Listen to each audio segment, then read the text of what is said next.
Saber Direito desta semana, você vai acompanhar um conteúdo sobre direito de família. A professora Thaís Borges traz um curso sobre a mediação familiar nos dias atuais. Durante as 5 aulas, ela vai tratar das estratégias de negociação, as técnicas e o procedimento de mediação, além de falar também da moderna teoria do conflito. Começa agora a aula 3.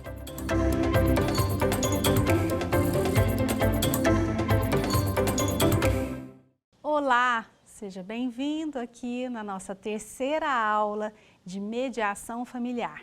Meu nome é Thaís Borges, eu sou advogada, atuo no âmbito do direito de família e na área de regularização de imóveis e também sou mediadora judicial, atuo dentro do Poder Judiciário em grau recursal, no 2º grau, e mediadora extrajudicial.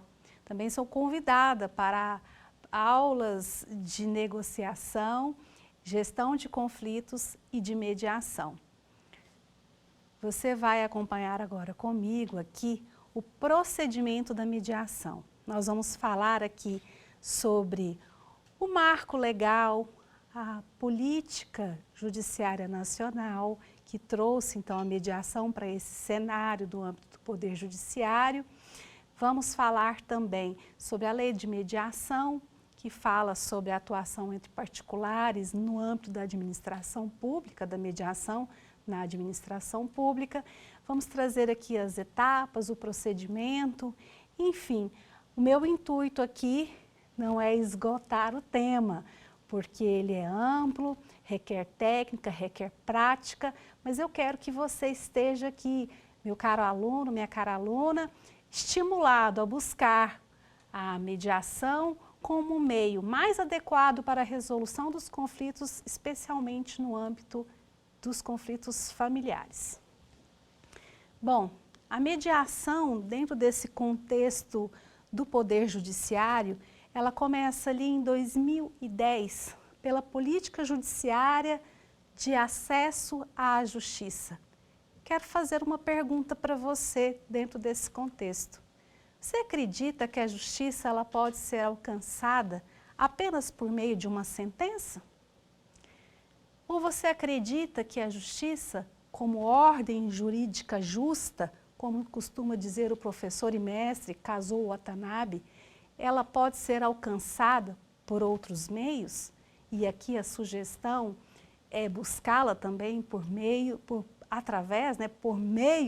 dos métodos autocompositivos? Caro aluno, cara aluna, se você já tem aqui um tempo de caminhada dentro da atuação do processo, dentro dessa atuação, dentro do processo, dentro do direito de família, dentro dos conflitos familiares. Se você já tem um tempinho de formado, você vai se lembrar que a gente não falava sobre isso antes. Existia apenas uma única forma, era passado para nós, enquanto alunos do curso de Direito, apenas uma maneira de atingir a justiça, de levar o jurisdicionado a ter esse acesso por meio de uma sentença. Essa política judiciária nacional de acesso à justiça, ela trouxe então um novo olhar para esse conceito de acesso, de forma que a partir de 2010 surgiu então a possibilidade, dentro do Poder Judiciário ali, foi então implantado ali, através de políticas públicas, o acesso à justiça através ali da mediação, da conciliação e também de outros meios que não serão abordados nessa aula, mas que eu quero te dizer que não se esgotam apenas na mediação e na conciliação. Portanto, a partir de 2010, nós temos então a implantação dentro do Poder Judiciário do NUPEMEC, que são os núcleos permanentes de mediação de conflitos, e uma formação de mediadores para dar conta da demanda do Poder Judiciário, para dar então esse suporte, esse apoio, através, aliás, por meio do procedimento da autocomposição. foi um grande avanço. De forma gradativa, vamos enxergando a ser difundida e fomentada a autocomposição no âmbito do Poder Judiciário e fora dele. A minha proposta aqui é falar para você do procedimento da mediação, já trouxe para você um pouco da mediação familiar, da origem, as áreas de atuação do mediador, e agora nós vamos caminhar um pouquinho então dentro desse marco legal e do procedimento de mediação em si.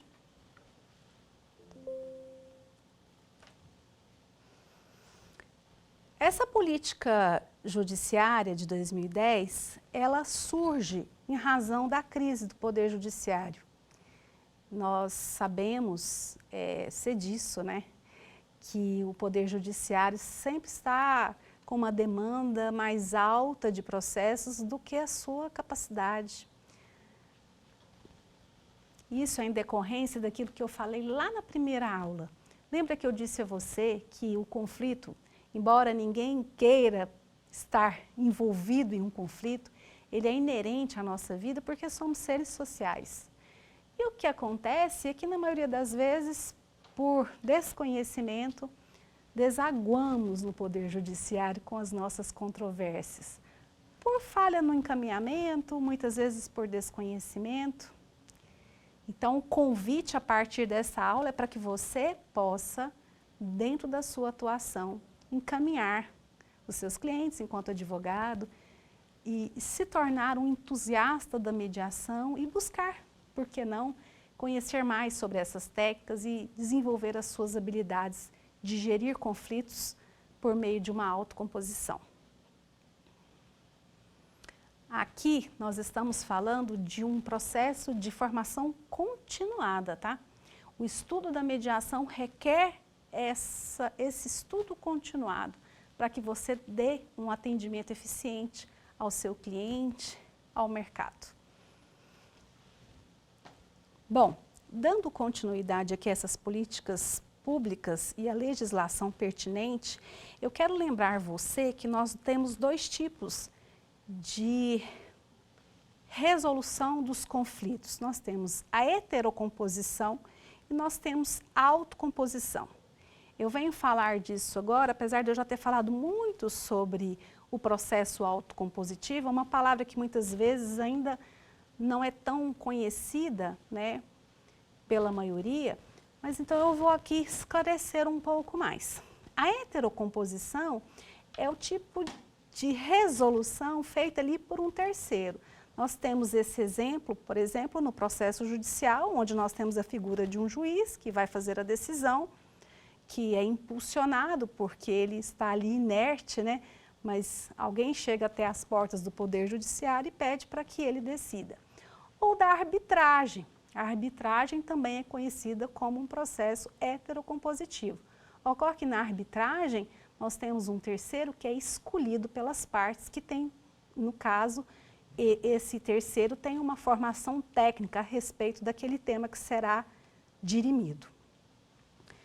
A autocomposição, nós estamos falando então da conciliação, da mediação, da negociação e de outros que eu não vou trazer aqui nesta aula, porque como eu disse, não temos como esgotar todo o tema da autocomposição, mas que é importante você saber essa divisão. Outra função que nós temos aqui, que é um pouco mais abrangente, mais profunda, né? E que tem até um cunho filosófico, é a pacificação social.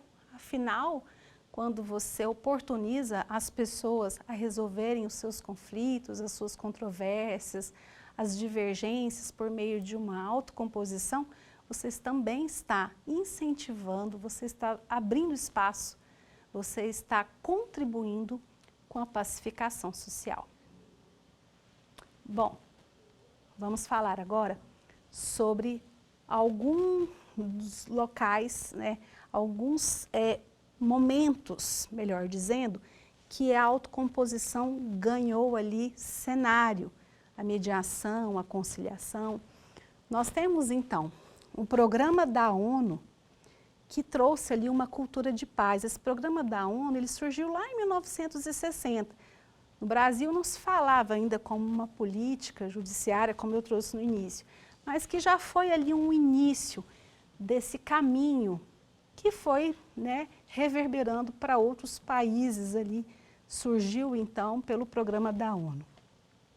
A experiência norte-americana traz isso com uma prática e uma pesquisa dos métodos autocompositivos. Depois nós também temos o Programa Nacional de Direitos Humanos, aonde, como eu falei aqui para você, sobre a questão da pacificação social, influencia, né, traz um saldo positivo para essa cultura da pacificação. E nós temos, então, a questão de difundir isso, especialmente no âmbito do Poder Judiciário, aqui no Brasil, a partir da Semana Nacional da Conciliação. Essa Semana Nacional da Conciliação, ela ocorreu em 2006, 4 anos antes dessa política judiciária nacional. Mas foi um marco, porque estabeleceu ali, dentro do Poder Judiciário, cumprimento de metas, para atender estatísticas também, mas de toda forma, principalmente, de dar uma resposta ao jurisdicionado de uma maneira mais eficiente e mais adequada por meio da autocomposição. Esse programa da Semana Nacional da Conciliação, ele ainda permanece no Poder Judiciário. Sempre vemos aí, né, anualmente, que o Judiciário, o Poder Judiciário, ele para ali uma semana, né, na verdade, parar não, né, ele dá ênfase, melhor dizendo, à mediação e à conciliação, e então ele faz ali um grande movimento de mobilização para tentar atender a demandas que têm, muitas vezes, caráter repetitivo dentro do Poder Judiciário e que já tem um entendimento pacificado, mas que pode levar a sociedade a uma resolução mais rápida, onde ela participa desse processo por meio da conciliação. Ainda nós temos, então, o marco legal da mediação dentro dessa política pública, que foi a Resolução 125 do CNJ. Essa resolução, ela trouxe diretrizes, então, da criação desses núcleos que eu falei para vocês, do NUPEMEC.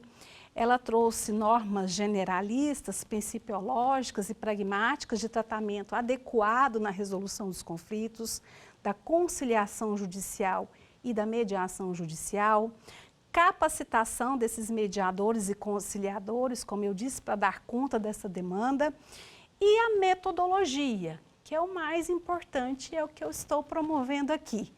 É divulgar, é levar aos operadores do direito, seja em qualquer área, como defensor público, como advogado, como juiz, como promotor de justiça, acesso a essas informações para aqueles que têm interesse em desenvolver essas habilidades, considerando que esse chamado à pacificação, esse chamado para a autocomposição, ele abrange as mais variadas áreas do direito. Nós temos, então, como marco legal da mediação judicial a Lei 13.140 de 2015, que é o nosso Código de Processo Civil.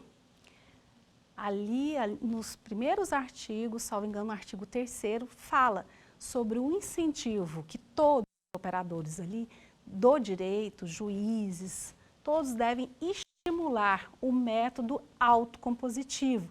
É algo que vem sendo estimulado na base e que, felizmente, as universidades e as faculdades também têm levado isso aos seus alunos, por meio, inclusive, de competições na área de negociação e mediação.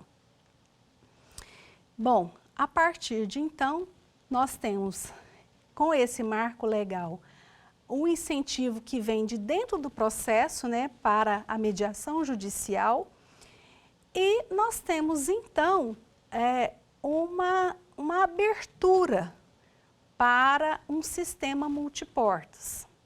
Lembrando que também neste ano de 2015 nós tivemos a lei da mediação, que veio ali, que está prevendo ali dentro do seu escopo, né, as questões de resolução de conflitos por meio da mediação extrajudicial entre particulares e também sobre a mediação no âmbito da administração pública.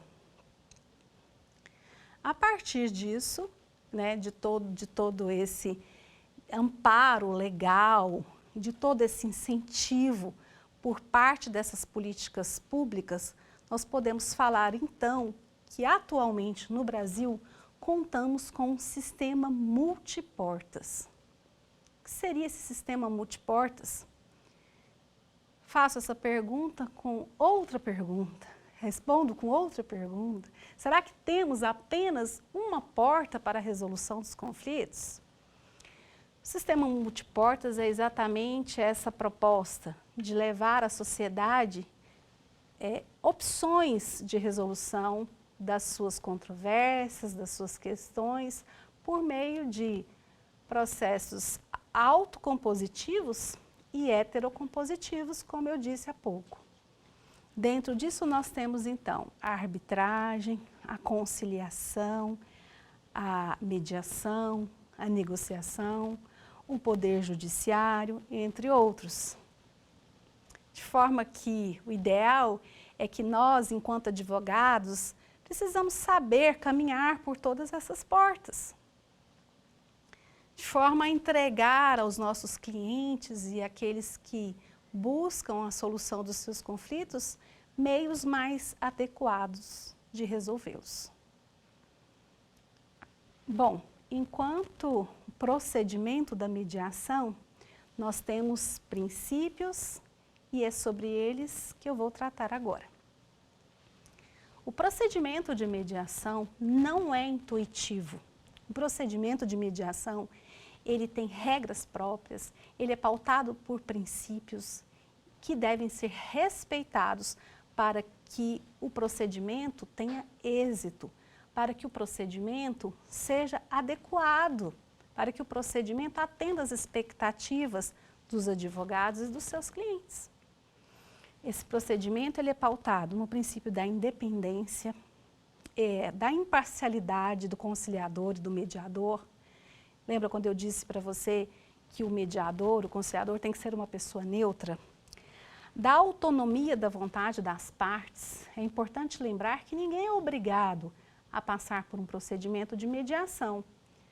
Mas, uma vez que você consegue levar as partes para um procedimento de mediação, elas tendo essa oportunidade, elas têm uma oportunidade de ver os conflitos que estão envolvidos com uma resolução que gera empoderamento, que gera uma resolução mais satisfatória.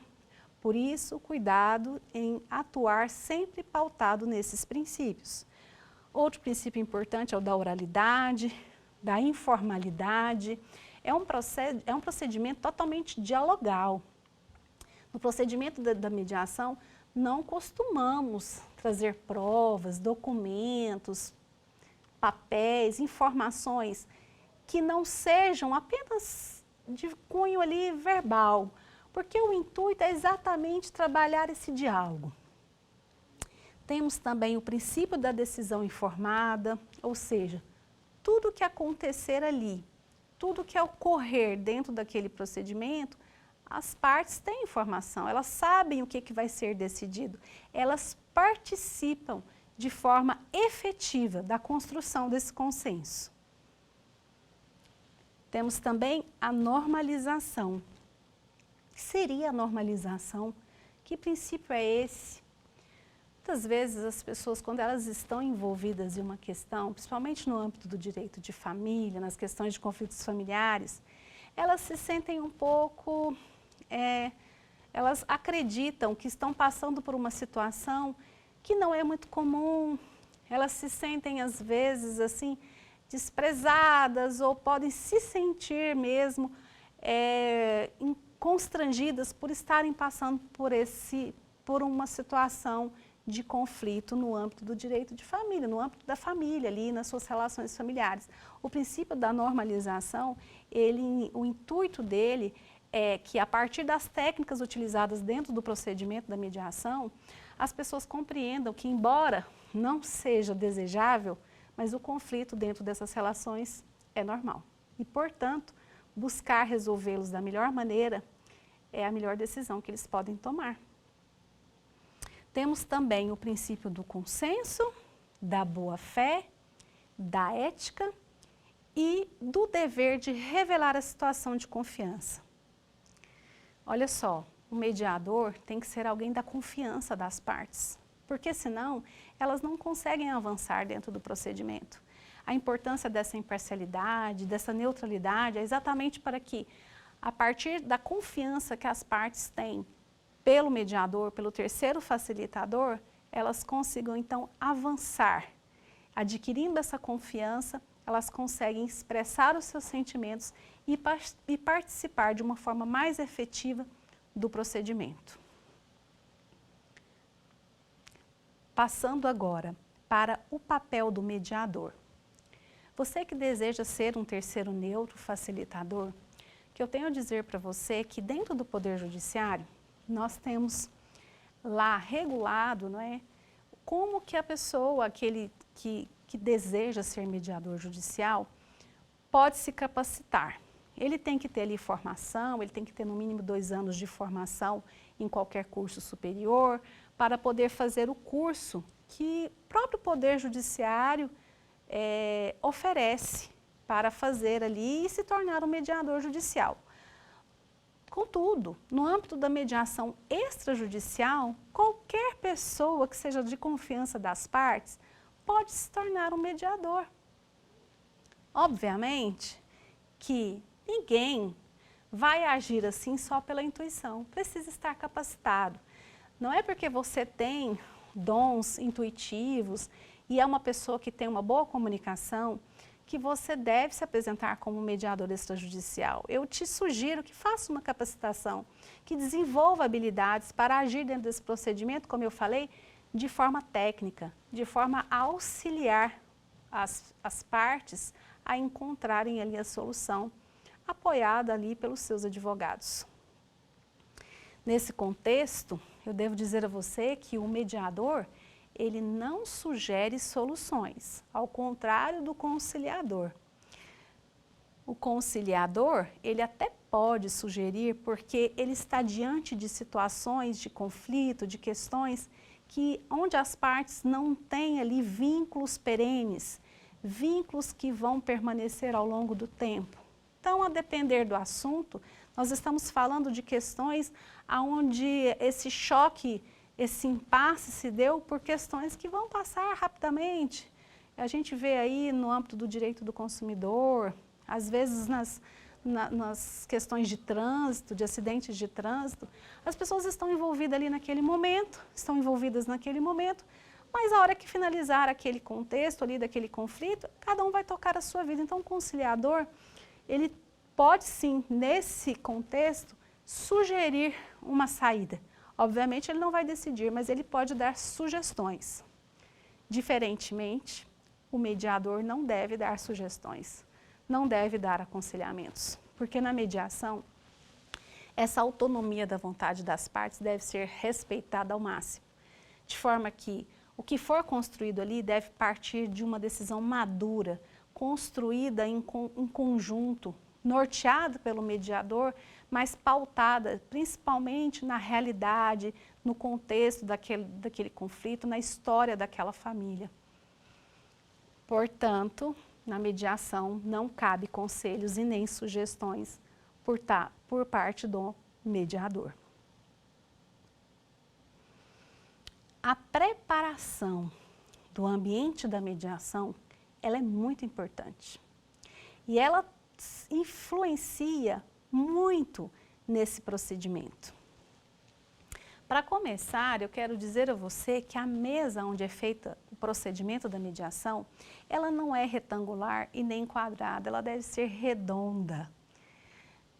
Vou fazer um gancho aqui com aquela história que nós temos aqui, que a mesa redonda, ela traz igualdade, ela sugere igualdade das decisões, da participação de quem está ali. Ela não traz uma hierarquia, ela tem um layout que sugere esse equilíbrio. Por isso que quando você chega lá, numa sala do Sejusc, em algum local onde está tendo a mediação, você vai se deparar com uma mesa redonda. E esse ambiente, ele tem alguns pontos que devem ser respeitados, que vai, como eu disse, interferir também nessa condução do procedimento. Já pensou fazer um procedimento como esse, num local barulhento, com cores muito colorido, um local barulhento, com pessoas conversando, uma localização num ambiente hostil? Nós estamos falando de um momento extremamente importante, onde o diálogo ele tem que ser favorecido. Por isso a importância desse ambiente. Para tanto, eu quero trazer aqui alguns pontos que você deve observar quando for preparar o seu ambiente da mediação. Um ambiente arejado, iluminado, silencioso. Nós estamos aqui também abrindo espaço para cromoterapia. Se você nunca ouviu falar, as cores também influenciam no humor das pessoas, no ambiente que ela está. Se for um local, depender da cor, ela vai se sentir mais à vontade. Você tem como se aprofundar isso aí pelos conhecimentos que são divulgados hoje, né, por meio da internet. O posicionamento e a localização das partes, iniciei falando sobre a mesa redonda, então esse posicionamento também é muito importante. Uma curiosidade que você pode perceber é que as partes, quando são antagônicas, né, elas estão ali em litígio, cada um fica de um lado, né, e geralmente os advogados ficam ali meio que protegendo o seu cliente, eles estão um pouco à frente nesse posicionamento. Minha sugestão aqui é uma dica de prática: mantenha ali a parte mais próxima de você, para que ela tenha o protagonismo, sem desmerecer a presença dos advogados, né? Eu sou advogada, estou aqui sempre trabalhando com os meus clientes, mas ele está ali como alguém que está para fazer essa fiscalização, claro, também dos direitos, né, para proteger o seu cliente, para dar o conhecimento técnico jurídico necessário na construção desse acordo, mas o protagonista é a parte. São eles que vão levar à frente, que vão carregar as consequências daquela tomada de decisão. Portanto, são dicas simples, mas que, se obedecidas, podem dar um retorno interessante para o procedimento. Outro ponto também, tenha sempre disponível água, chá, bala, por que não sucos. Tem alguns estudos que falam que o suco de uva, ele pode trazer inclusive ali sugestões, ele pode sugerir, né, ele traz reações químicas que podem auxiliar, melhor dizendo, no fechamento dos acordos. Essa foi uma pesquisa um pouco recente, mas que na verdade a gente associa ao açúcar. As pessoas tendem a sentir mais à vontade quando elas têm acesso a algum alimento, algo que tenha o açúcar. Pesquisa simples, mas que tem demonstrado resultado. E também não deixe de ter papel, lápis, caneta. Uma dica que eu dou: sempre que alguém está querendo falar, porque nós temos ali dentro do procedimento a questão do tempo que cada um tem para falar, não é? Então, peça para que aquele que está, naquele momento que está calado, que está ouvindo, para que ele anote, para que ele não fique naquela ansiedade de se defender enquanto o outro está falando, para que ele anote as questões que ele está querendo trazer, querendo trazer à tona, para que ele não fique tão ansioso achando que não será ouvido. Tudo isso são dicas que fazem parte desse procedimento e que, com a prática, você vai com certeza encontrar caminhos e pode também, inclusive, trazer algumas inovações. Por que não? Etapas da mediação. Como eu disse, A mediação é um procedimento. Sendo um procedimento, ela tem etapas que devem e merecem ser respeitadas para o bom desenvolvimento do procedimento. Aquela história de chegar dentro de uma audiência e perguntar: você tem acordo ou não, você tem proposta, perdão, ou não tem? Não cola, gente, dentro de um procedimento de mediação. Aqui, o tempo é para que a gente possa absorver todas essas informações que eu trouxe até aqui, para que a gente possa trabalhar, para que a gente possa, então, junto com os advogados, construir uma agenda onde nós vamos trazer, pontuar aquilo que é mais importante a ser dirimido e já deixar ali destinado um tempo exato para cada tópico, de modo que nós possamos, então, alcançar o acordo tão desejado. Quero fazer uma ressalva também sobre isso. Nunca vende a sua proposta, nunca venda, perdão, a proposta da mediação, da autocomposição, apenas com o intuito de chegar a um acordo.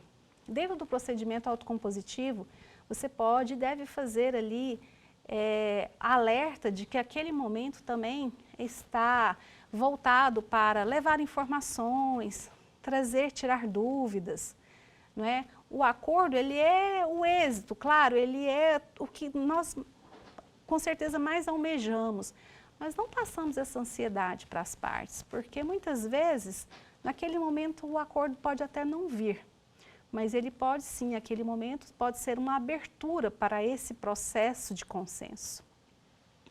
Portanto, trazendo essas etapas e obedecendo, nós temos que, a primeira delas, dentro da mediação extrajudicial, é a carta convite. Atenção aqui.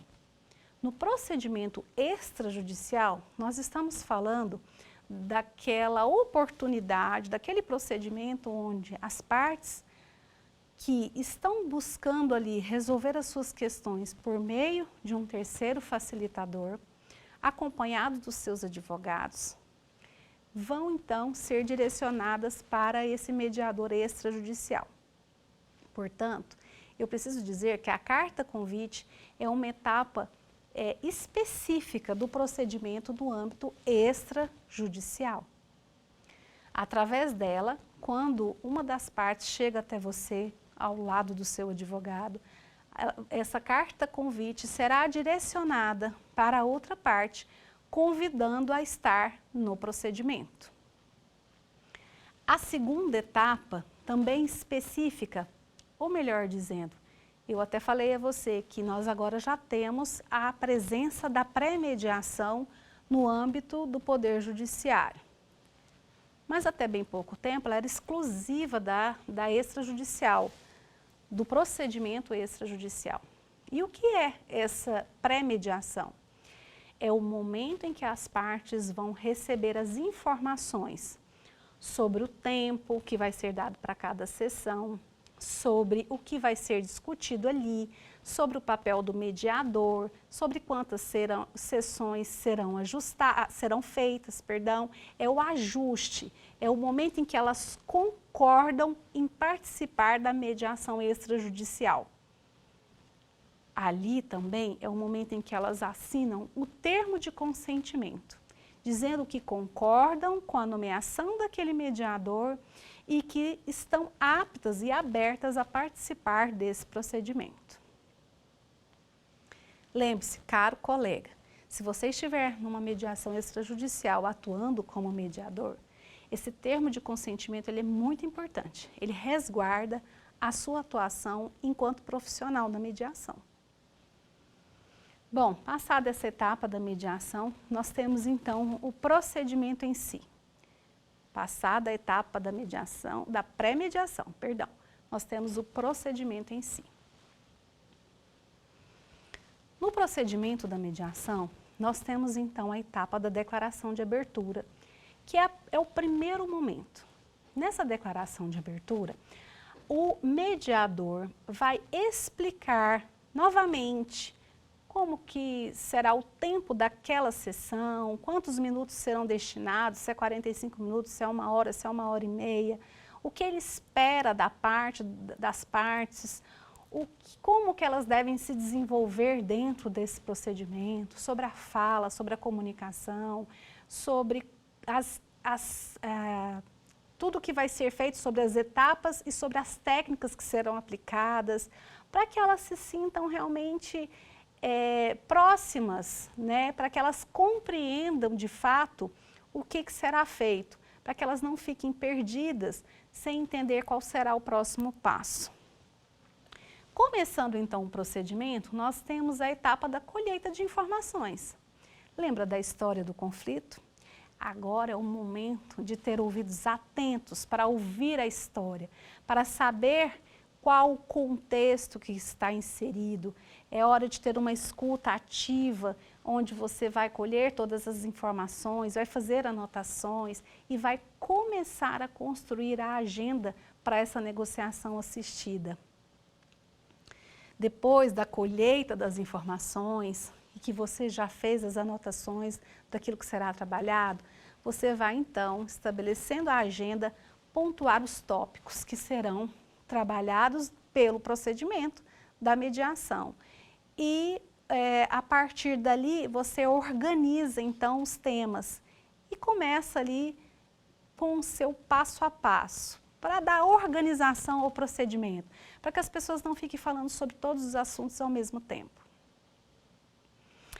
Quando é estabelecida a agenda, por exemplo, ali, vamos dar um exemplo de uma questão de divórcio, onde está trabalhando alimentos, guarda, partilha de bens, é exatamente nesse momento que você vai pontuar e vocês vão trabalhar ponto a ponto para começar a construção de cada tópico, onde cada tópico vai ganhar uma ênfase naquele momento para no final você poder construir esse acordo, claro, se for alcançado. Outra etapa que é esclarecida na declaração de abertura é sobre as sessões individuais. Olha só, essas sessões individuais, também chamadas de caucos, elas acontecem quando o mediador fica com dúvida de alguma informação, quando ele precisa validar os sentimentos, eu vou falar sobre isso lá nas técnicas. Você vai ter um momento, às vezes, que as partes começam a ter algum impasse, e aí você vê a necessidade de reunir de uma forma privada. Então, essa etapa ela é muito importante. Outro ponto a ser feito nessa etapa, outra questão que pode ser trabalhada, é você já fazer ali a simulação do que vai ser acordado, você vai fazer esse teste para ver se, de alguma maneira, o que vai ser construído enquanto acordo será exequível. É hora de você perceber e também deixar a parte que está ali com você falar, o que muitas vezes ela não teve coragem de falar na frente do outro, trazer as suas angústias e, portanto, ali é o momento de você validar sentimentos que não são comuns entre as partes. Isso tudo vai ser tratado depois, quando eu falar sobre as técnicas utilizadas. Guarde essas informações para você entender que momento que a técnica vai ser aplicada dentro do procedimento. Bom, depois dessas sessões, se houverem, se ocorrerem, inclusive eu posso dizer a você que existem situações em que o procedimento da mediação ele ocorre todinho por sessões individuais, tá? Porque às vezes as partes não querem se encontrar, estão naquele momento onde o litígio está muito, ele está assim pungente e as pessoas estão emocionalmente desequilibradas. Nada impede que o mediador segue dessa maneira, né? De forma que o diálogo por meio desse mediador, então, dessa pessoa que é esse terceiro neutro, pode se dar por meio desse canal. Bom, uma vez estabelecido tudo isso, nós temos então, vamos partir para a resolução dessas questões, né, que nós já pontuamos, e vamos criar as opções. Eu não sei se você já ouviu falar, se não, quero te dizer que há aqui a opção, e ela é muito bem-vinda, da chuva de ideias, também chamada de brainstorming, onde criar opções, né, sugerir. Nesses momentos, os advogados devem ser criativos para trazer propostas ali, meios de atingir os interesses e atender às necessidades dos seus clientes com opções que não sejam rígidas e engessadas, porque, como eu disse no início lá, quando nós tratamos das necessidades e dos interesses, quando nós conseguimos visualizar as necessidades, é hora da gente partir para visualizar também os interesses, de maneira que a partir deles é que a gente vai ter essa criatividade de poder atender essas necessidades por uma gama de formas de atendê-la. Não existem só, é preciso ser criativo, mas o fato é, negociar nesse momento é gerar opções, é ter a criatividade. E o terceiro facilitador vai estar aqui nesse momento auxiliando as partes nesse processo de tentar encontrar um ponto em comum, a chamada ZOPA, a ZOPA do possível acordo. No final, de uma maneira aqui bem breve, né, porque esse esclarecimento aqui, óbvio, que são elementares, são pontos elementares, mas cada etapa tem ali o seu contexto, as suas peculiaridades. Nós temos um encerramento, um acordo ou um não acordo, a depender do que ficou vinculado, né, ou não. Isso não quer dizer que precisa ser feito numa sessão só, você pode estabelecer uma quantidade, de modo que na minha prática eu não gosto de passar de mais de 6 sessões. Mediação não é terapia, mediação é um procedimento, com regras próprias, com princípios. Portanto, ela também precisa de celeridade. As pessoas não podem usar da mediação como muleta, um lugar para ficar apenas divagando e falando sobre os seus anseios e os seus aborrecimentos. Nós precisamos otimizar o procedimento. Por isso, gerir dessa maneira, com esse procedimento, com as etapas organizadas, vão auxiliar e muito no êxito da mediação.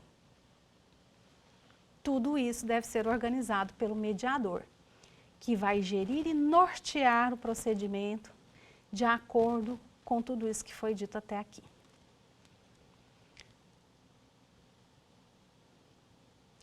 Bom, dentro desse procedimento, eu quero ressaltar também uma etapa que é muito importante, o checklist do mediador, especialmente do mediador de família.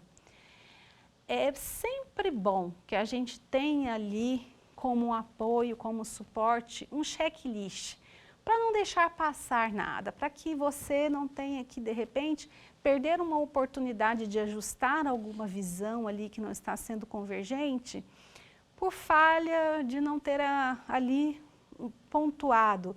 Isso é a importância de anotar, de rever o seu checklist, para dar direcionamento correto ao procedimento, para alcançar ali um bom caminhar, né, para dar realmente, junto com as partes dos advogados, uma solução eficiente. Eu vou fazer um breve apanhado aqui daquilo que você deve fazer nesse checklist quando você estiver ali falando sobre o procedimento.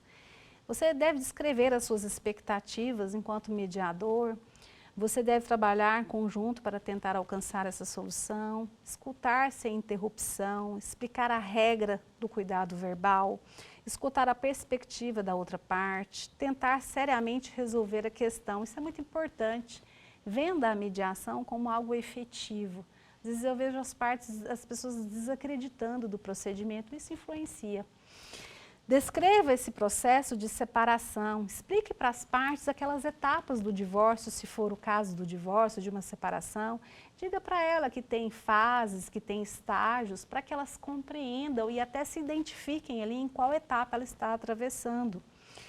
Bom, empodere os advogados, são peças fundamentais os advogados, a participação deles para dar esse suporte técnico, jurídico, para resguardar esse acordo, para que ele seja exequível, para realmente dar efetividade àquilo que foi acordado entre as partes, para que elas se sintam seguras.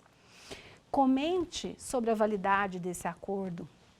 Lembre às partes que um título executivo extrajudicial, ele pode ser, se obedecido às regras, né, a norma, o formato correto, e não, se for um procedimento onde, como eu disse, com o termo de consentimento assinado, tudo transcorrido da melhor forma, ele é um contrato, ele é um pacto. Então, ele pode ser executado caso ele não venha a ser cumprido. E, como eu disse antes, descreva esse tempo do processo. Isso traz tranquilidade para as partes, familiariza as partes com o procedimento. Lembre-se, o procedimento da mediação é algo novo, que as pessoas ainda não têm a familiaridade, não conhecem, não sabem como se comportar. Auxilia nesse processo e os advogados também.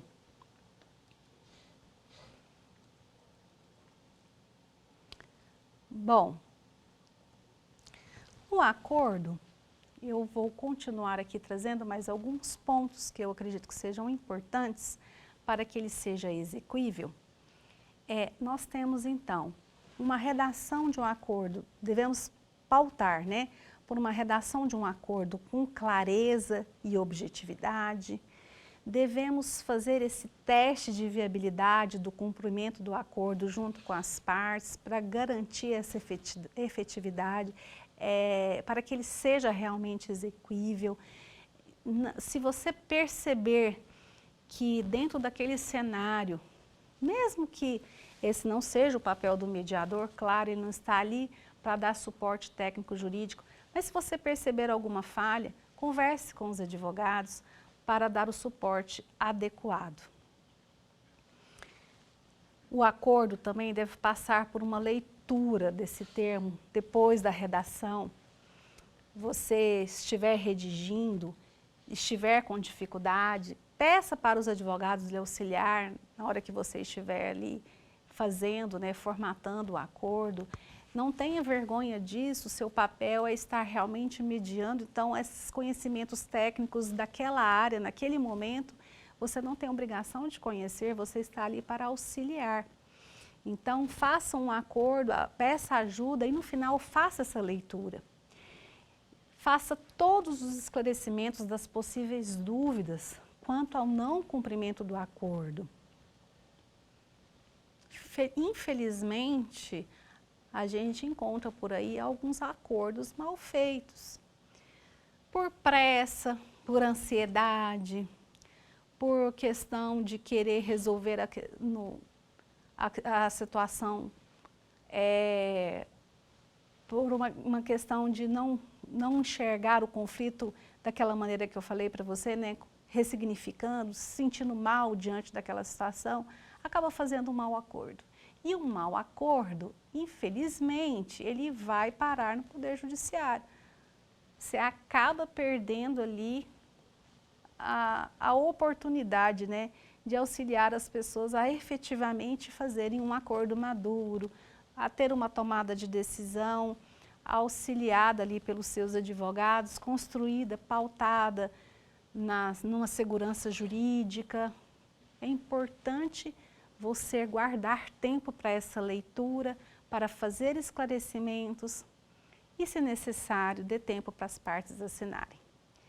Não, aqui o tempo, embora precisamos ser otimizados, mas também temos que ter a responsabilidade sobre o que está sendo feito dentro do procedimento. E, por fim, nós temos então o esclarecimento acerca do que será feito depois do acordo. Se tem algum ponto que ainda precisa ser ajustado ali, numa questão de obrigação de fazer, né? Às vezes as pessoas precisam de tempo para resolver algumas questões, e isso tudo deve ser esclarecido naquele momento. É a oportunidade de deixar tudo claro, tudo transparente, para que as partes realmente saiam dali satisfeitas com o procedimento. Se você é aqui aluno, se você é um advogado que tem interesse em conhecer mais sobre o procedimento da mediação, especialmente no âmbito familiar, busque o conhecimento, busque informações, busque desenvolver essas suas habilidades através dos cursos que temos por aí, cursos técnicos, cursos de comunicação, cursos que levam, né, ao aluno do curso de Direito, aos advogados, dentro da própria OAB. Existem hoje inúmeras possibilidades de você aprender como atuar na mediação. Com certeza, esse pode ser um diferencial na sua atuação enquanto advogado, promover a pacificação, ajudar as pessoas a manter os vínculos dentro desse contexto familiar, buscar uma resolução eficiente que atenda os anseios do seu cliente, vai fazer de você um profissional mais capacitado, mais maduro e alguém que está aberto a dar resoluções eficientes para o seu cliente. Obviamente, eu não quero também desprezar, claro que não, a opção do judiciário. Nós estamos apenas falando aqui da opção paralela e que pode dar uma resposta a esse jurisdicionado tão ou mais justa, a depender do que está sendo discutido. Lembra, quando eu comecei essa aula, eu te perguntei, você acha que o acesso à justiça ele é feito apenas por uma sentença? E agora, o que você tem a me responder? Eu creio que eu vou deixar aqui, vou te estimular a buscar outros meios que você possa dar uma resposta tão ou mais eficiente, a depender do que está sendo tratado. Esse é o meu intuito. Agora, eu convido você a vir comigo para o quiz.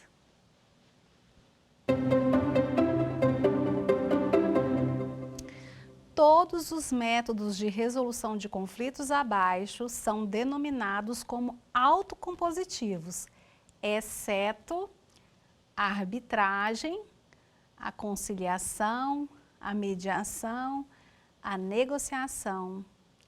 Resposta correta, letra A. Lembra que eu falei a você que a arbitragem é um método heterocompositivo, assim como o processo no âmbito judicial. Ou seja, você vai estar ali buscando um terceiro para opinar, para decidir acerca do conflito. Vamos então agora para a segunda questão aqui do quiz.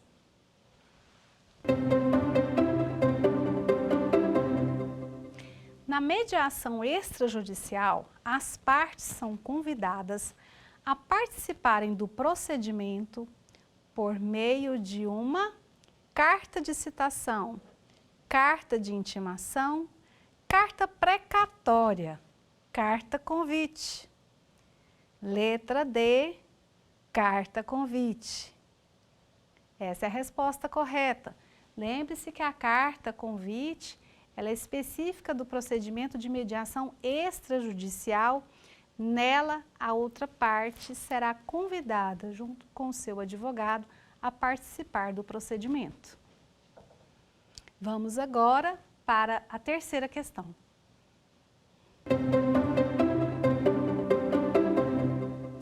O mediador, enquanto terceiro facilitador no procedimento de mediação, não deve auxiliar os interessados a compreender as questões e os interesses em conflito, sugerir soluções mais apropriadas, utilizar técnicas para que os medianos se sintam ouvidos e reconhecidos, valer-se de uma declaração de abertura eficaz. Então, aqui a letra correta é a letra B. Sugerir soluções mais apropriadas. Lembre-se, o mediador não sugere, não aconselha. Ele está ali para nortear, facilitar a comunicação, de forma que a sugestão pode esbarrar ali num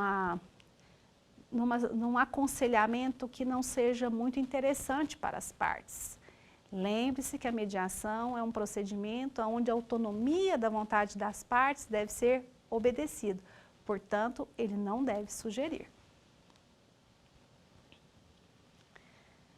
Encerramos agora essa terceira aula onde falamos sobre o procedimento da mediação.